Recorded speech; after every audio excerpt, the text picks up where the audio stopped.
Praise the Lord. இன்றைய வாக்குத்தத்த வசனம் சங்கீதம் 62 அதிகாரம் 1 வசனம். தேவனையே நோக்கி என் ஆத்மா அமர்ந்திருக்கிறது, அவரால் என் ரட்சிப்பு வரும். கிறிஸ்துவுக்குள் அன்பானவர்களே, நம் ஆத்மா சேனைகளின் கர்த்தராகிய இயேசு கிறிஸ்துவுக்கு காத்திருக்க வேண்டும்.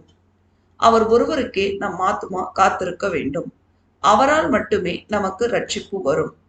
நாம் அவரையே நம்பி அவருக்காக காத்திருக்கும் போது அவர் நமக்கு துணையும் உயர்ந்த அடைக்கலமும் கேடகமுமாய் இருப்பார். அவரையே நம்பி அவருக்காக காத்திருக்கிற மனுஷன் வெட்கப்பட்டு போவதில்லை. நாம் எதிர்பார்க்கும் நன்மைகள் அவரிடத்திலிருந்து மட்டுமே கிடைக்கும்.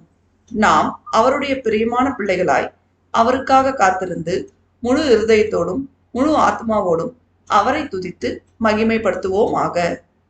தேவன் நம் அனைவரையும் ஆசீர்வதிப்பாராக. ஆமேன்.